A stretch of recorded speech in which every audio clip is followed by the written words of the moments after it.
থেকে ঠিক 3.5 বছর আগে আমি জ্যান্ত ছিলাম। সেই সময় এই দেওঘরের এই বাড়িতেই আগুনে পুড়ে আমার জ্যান্ত অবস্থা শেষ হয়। এই বাড়ির নাম লিলি ভিলা। আমি এখানে এসেছিলাম আমার এক বন্ধুর সঙ্গে ছুটি কাটাতে।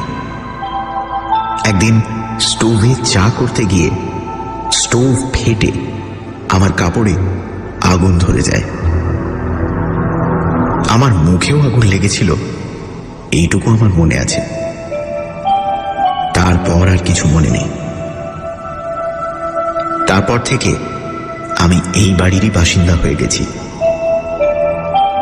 আমার চেহারা এখন কিরকম তা আমি নিজে জানি না, কারণ আয়নায় ভূতের ছায়া পড়ে না। জলেও যে পড়ে না সেটা বাড়ুজ্যেদের পুকুরে পরখ করে দেখেছি। খুব যে আহামরি চেহারা নয় সেটা বুঝেছি একটা ঘটনা থেকে। লিলি ভিলায় 2 বছর আগে একটা পরিবার ছুটি কাটাতে এসেছিল। সেই পরিবারের কর্তা একদিন আমার মুখোমুখি হয়ে গিয়ে চোখ কপালে তুলে ভিড়মি গিয়েছিলেন। দোষটা আমারই। ভূত দেখা দেবে কি অদৃশ্য থাকবে সেটা ভূতের মর্জির উপরই নির্ভর করে। আমি অদৃশ্য থাকতে চেয়েছিলাম, কিন্তু অন্যমনস্কতার ফলে ভুল করে দেখা দিয়ে ফেলেছিলাম। এই ঘটনার পরে বুঝতে পেরেছিলাম যে আগুনে পুড়ে শরীর আর মুখের যে অবস্থা হয়েছিল, ভূত হয়েও সেই অবস্থাটাই রয়ে গেছে। এই ভিড়মি দেবার ঘটনার পর থেকেই এ বাড়িতে আর কেউ আসে না, কারণ হানা বাড়ি বলে এটার একটা বদনাম রটে গেছে। আমার পক্ষে এটা লোকসান, কারণ বাড়িতে জ্যান্ত লোকজন থাকলে আমার বেশ ভালোই লাগে। না হলে তো সেই একা একা দিন কাটানো। ভূত এ তল্লাটে আরো অনেক আছে, কিন্তু এ বাড়িতে তো নেই, কারণ এখানে আর কেউ কখনো অপঘাতে মরেনি। শহরের অন্য জায়গায় যে ভূত আছে তাদের সকলকে আমার পছন্দ নয়। কয়েকজন তো রীতিমতো মন্দ, যেমন নস্করদা বা ভীম নস্করের ভূত। ওর মতো কুচক্রী ফন্দিবাজ ভূত দুনিয়ায় দুটো হয় না। এই দেওঘরে কিছুদিন আগে লক্ষণ ত্রিপাঠী বলে এক পোস্টমাস্টার ছিলেন। লক্ষণের সঙ্গে সাপে নেউলে সম্পর্ক ছিল স্টেট ব্যাংকের কর্মচারী কান্তি ভাই দুবের। এক সন্ধ্যায় লক্ষণ ত্রিপাঠী পোস্ট অফিস থেকে বাড়ি ফিরছেন। শাহবাবুদের বাড়ি পেরিয়ে মাঠটার কাছে আসতেই ভীম নস্করের ভূত করল কি, ঝপ করে একটা তেঁতুল গাছ থেকে নেমে ত্রিপাঠী মশাইয়ের ঘাটটা মোটকে দিল। তারপর সে কি হই হুল্লোড়! থানা, দারোগা, কোর্ট কাচারি, মামলা, মোকদ্দমা, সবশেষে ফাঁসি পর্যন্ত। কার ফাঁসি? লক্ষণ ত্রিপাঠীর দুশ্মন কান্তি ভাই দুবের। যে খুনটা করল ভীম নস্করের ভূত, ঘটনাচক্রে সেই খুনের জন্য দায়ী হল কান্তি ভাই দুবে। এই উদর বোঝা যে বুধর ঘাড়ে চাপবে সেটা জেনে শুনেই নস্করের ভূত করেছিল কাণ্ডটা।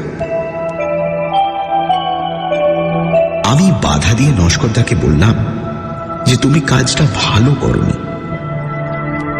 ভূত হয়েছ বলেই যে জ্যান্ত মানুষের অপকার করতে হবে এমন তো কোনো কথা নেই। তুমি তোমার রাজ্যে তোমার ধান্দা নিয়ে থাকো, আর জ্যান্তরা থাকুক তাদের ধান্দা নিয়ে। দুই জগতে ঠোকাঠুকি হলেই যত অনার সৃষ্টি। আমি নিজে সজ্ঞানে কোনো জ্যান্ত মানুষের অনিষ্ট করতে চাইনি। বিশেষ করে যেদিন থেকে বুঝেছি যে আমার চেহারাটা মানুষের মনে আতঙ্ক জাগায়, সেদিন থেকে আমি একদম সাবধান। লিলি ভিলার পেছনে আম কাঁঠালের বনের একপাশে একটা পুরনো ভাঙা মালির ঘর আছে। সেইখানেই আমি পড়ে থাকি বেশিরভাগ সময়টা। অবশ্যই লিলি ভিলা এখন অনেক দিন থেকেই খালি, কিন্তু কাছেই চৌধুরী বাড়ি থেকে ছেলেরা এখানে লুকোচুরি খেলতে আসে। আশ্চর্য, এই ছেলেগুলোর একদম ভূতের ভয় নেই, কিংবা হয়তো ভূত আছে জেনেই তারা এখানে আসে। যাই হোক, সেই সময়টা আমাকে একদম অদৃশ্য থাকতে হয়। বড়রাই যদি আমাকে দেখে ভেঙে যায়, তাহলে ছোটদের কি অবস্থা হবে ভাবতো। না, ওসবের মধ্যে আমি নেই। তবে এটাও ঠিক যে ভূতদেরও একা একা লাগে। আমারই একটা গলতির জন্য লিলি ভিলা এখন হানাবাড়ি, তাই এখানে কেউ এসে থাকতে চায় না। আর আমিও জ্যান্ত মানুষের গলার আওয়াজ, তাদের চলাফেরা, কাজকর্ম, হাসি তামাশার শব্দ কিছুই পাই না। তাই মনটা এক এক সময় হু হু করে ওঠে। জ্যান্তরা যদি জানতো যে ভূতেরা তাদের সান্নিধ্য কত পছন্দ করে, তাহলে কি তারা ভূতকে এত ভয় পেত? কখনোই না। কিন্তু লিলি ভিলাতেও শেষ পর্যন্ত লোক এসে হাজির হল।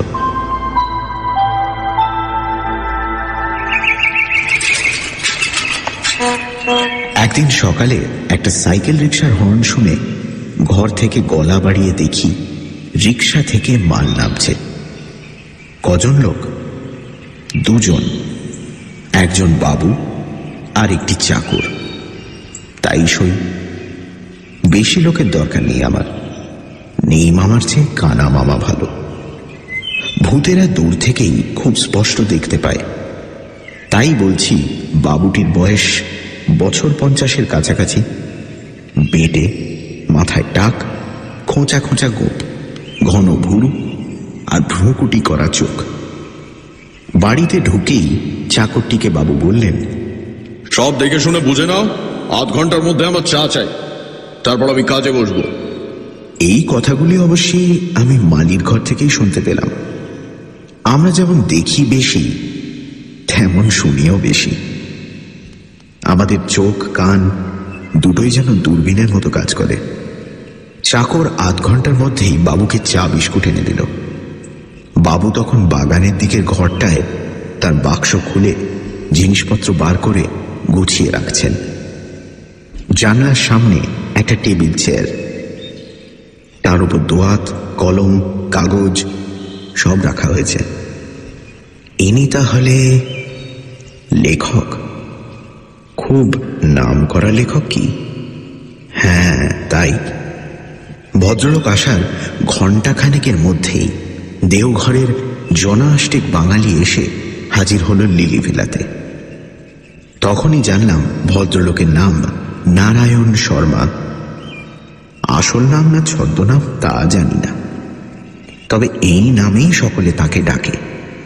বাঙালির দল নারায়ণবাবুকে দেওঘরে পেয়ে কৃতার্থ।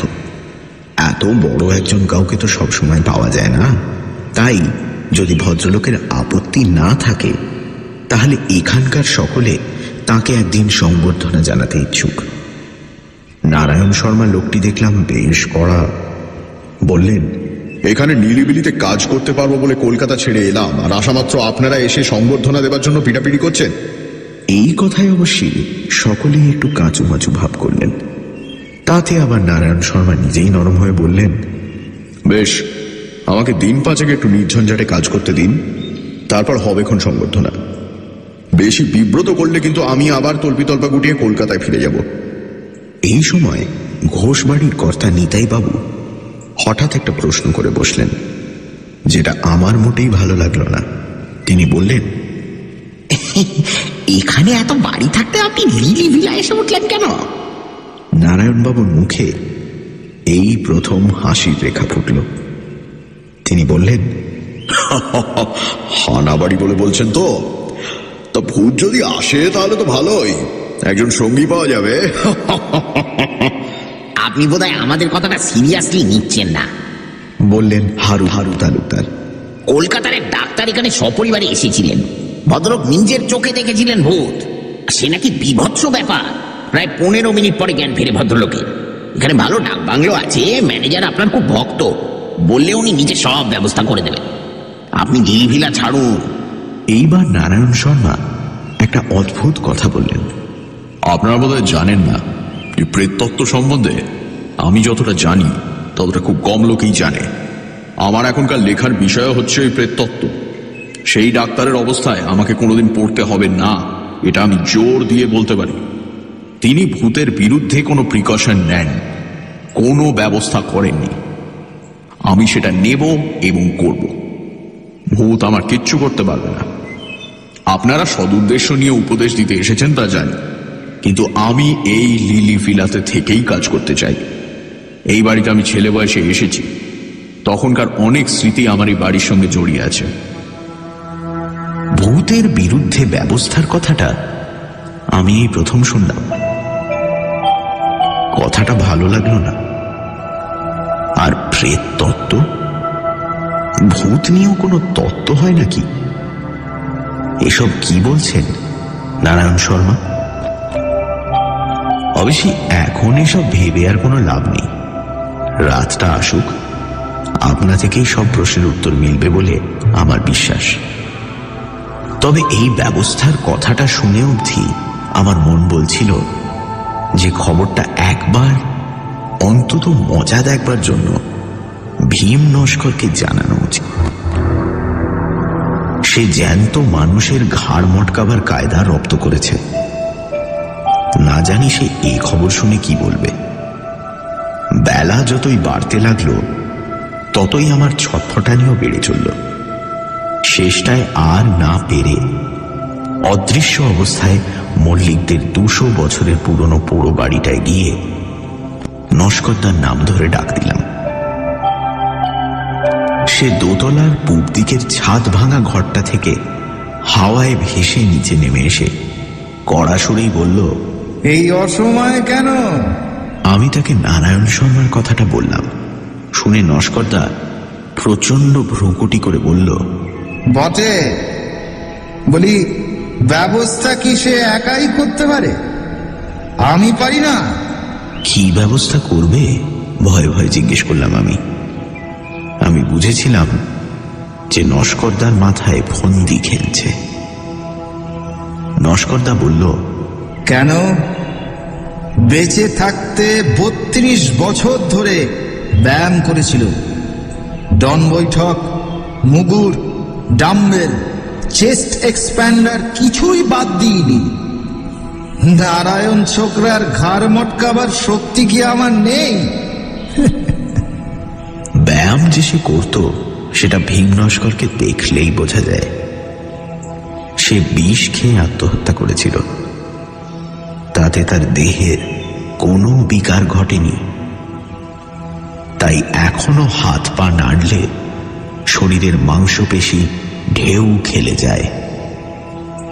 আমি বললাম, তাহলে? আমি জানি যে আমার হৃৎপিণ্ড থাকলে তা এখন ধুকপুক করত। তাহলে আর কিছুই না, বলল নস্করদা। আজ রাত 12টায় নারায়ণ শর্মার আয়ু শেষ। ভূতের সঙ্গে চালাকি করলে আর যেই করুক, ভূত কখনো ক্ষমা করবে না। বাকি দিনটা যে কিভাবে কাটলো তা আমি জানি। এদিকে নারায়ণ শর্মা সারাদিন ধরে ঘরে বসে লিখেছেন। বিকেলে সূর্য ডোবার বেশ কিছু আগে ভদ্রলোক ঘর থেকে বেরিয়ে বাইরে উত্তরের রাস্তাটা ধরে বেশ খানিক হেঁটে আকাশের সন্ধে তারাটা বেরোবার কিছুক্ষণের মধ্যে বাড়ি ফিরলেন।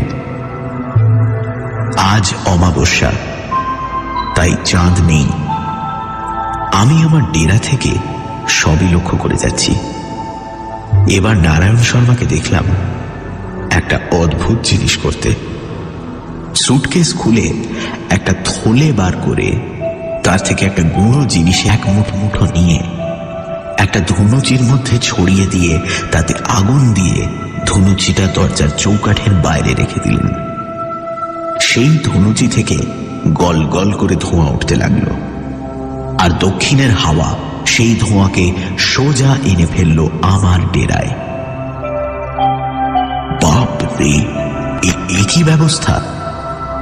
ভূতেরা কোনো গন্ধ পায় না, কিন্তু এ গন্ধ দেখছি নাকের মধ্যে দিয়ে একেবারে ব্রহ্মতালুতে পৌঁছে গেছে। একই সর্বনাশ! এই অবস্থায় নস্করদাও এই বাড়ির ত্রিসীমানায় আসতে পারবে না। আর সত্যিই তাই হল। মাঝরাত্রি নাগাদ আমার ঘরের পেছনের পাঁচিলের ওদিক থেকে চাপা গোঙানি শুনলাম। সুধন্য, ও সুধন্য! সুধন্য আমার নাম। বাইরে বেরিয়ে দেখি রাস্তার ধারে ঘাসের উপর নাক টিপে বসে আছে ভীম নস্কর। নাকি সুরেই কথা বলল সে। 21 বছর হলো গঙ্গা প্রাপ্তি ঘটেছে আমার, আর এই প্রথম জ্যান্ত লোকের কাছে হার মারতে হলো। মানুষ যে এত কল করতে পারে সে তো আমার জানা ছিল না। ও লোকটা পড়াশোনা করে নস্করদা, ও অনেক কিছু জানে। ও এমন একটা লোকের ঘাড় বটকাতে পারলে কি সুখ হতো বলো দেখিনি। সে যে আর হবার নয় সে তো বুঝতেই পারছো। তা পারছি। আজ আসি, এক নতুন অভিজ্ঞতা হলো বটে। নস্করদা চলে গেল, আর আমিও নিজের ঘরে ফিরে এলাম। আর তারপরেই বুঝতে পারলাম যে আমার ঘুম পাচ্ছে। ভূতের চোখে ঘুম, এই যে অভাবনীয়, অবিশ্বাস্য ব্যাপার। কিন্তু তাহলে কি হবে? ওই ধোঁয়াতে এমন জিনিস আছে যা ভূতকেও ঘুম পাড়ায়। অথচ রাতই হলো ভূতের চড়ে বেড়ানোর সময়। আমি আর থাকতে পারলাম না। একটা ঝিম ধরা অবস্থায় ঘরের মেঝেতে শুয়ে পড়লাম। ঘুম ভাঙল একটা গলার শব্দে। সময়টা সকাল। আমি ধড়ফড়িয়ে উঠে বসলাম। বসেই সামনে তাকিয়ে চক্ষু স্থির। ইনি যে নারায়ণ শর্মা সেটা বুঝতে পারছি, কিন্তু এর এমন দশা হলো কি করে? নারায়ণ শর্মাই আমার প্রশ্নের জবাব দিলেন। চাকরটা ঘুম থেকে ওঠেনি দেখে স্টোভ জ্বালিয়ে চা করতে গেছিল। স্টোভটা বাস্ট করে। ওরা বোধহয় ওদিকে আমার মৃতদেহের সৎকারের ব্যবস্থা করছে। আমি একটা ডেরা খুঁজছিলাম, তখন এই ঘরটা দেখতে পাই। তা এখানে আরেকজনের ঠাঁই হবে কি? আমি অত্যন্ত খুশি হয়ে বললাম, নিশ্চয়ই হবে। যাক, দুই মুখ পোড়ায় জমবে ভালো।